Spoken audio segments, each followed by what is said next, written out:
Le principe, c'est que l'usager, voilà, il fait le tour comme ça. Donc c'est une déchetterie, ce qu'on appelle circulaire. Il y a l'agent qui lui passe sa carte, il lui demande ce qu'il a, il le dirige. Vous allez en zone 1, en zone 10, en zone 19.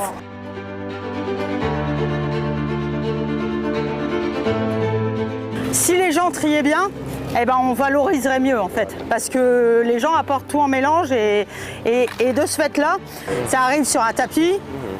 Et c'est des gens qui trient à la main.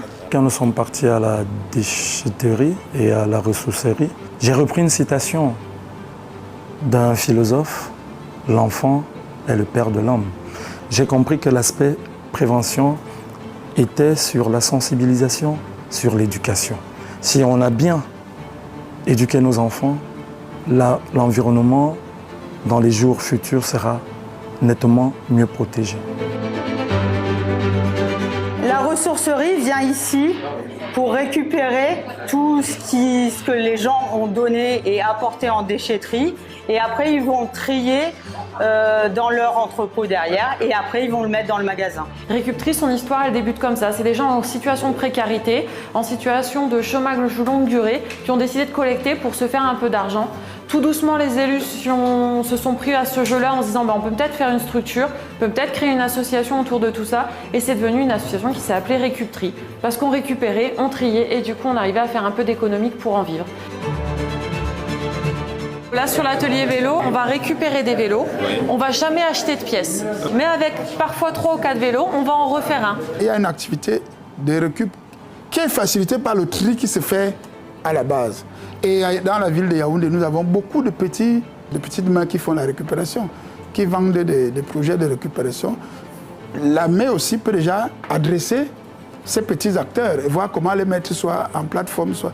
Donc, cela m'a plu. La personne qui est là aujourd'hui en vélo, il n'a jamais réparé de vélo, il n'a jamais été réparateur de vélo de sa vie. Il est juste bon bricoleur et ça me suffit, parce qu'il a envie de bien faire. Ce que je voudrais savoir, est-ce qu'il y en a qui sont venus parce qu'ils avaient cette difficulté ou alors ce manque d'opportunité d'insertion dans un autre secteur économique et qui y sont restés par plaisir, ils sont restés là? Alors c'est souvent le cas, ils ont beaucoup de mal à repartir parce que justement on y est bien, on est entouré, on a des conseillers en insertion chez nous aussi parce qu'on a une équipe de conseillers en insertion qui travaille avec eux à leur insertion professionnelle. Le but c'est pour nous de les préparer tout doucement à tout ça, mais dans tous les cas il y aura un terme parce que les contrats sont des contrats aidés, ils sont entre 4 et 24 mois maximum.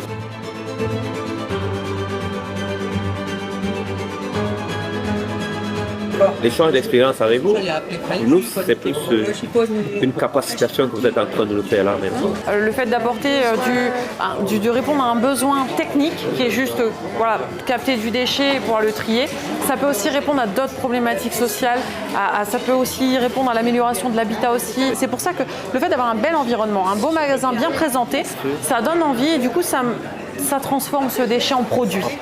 Moi, ça m'a donné des idées comment l'AME peut se positionner sur la revalorisation parce qu'on est dans un pays très pauvre où il y a certains qui se débarrassent des effets qui peuvent encore être en état.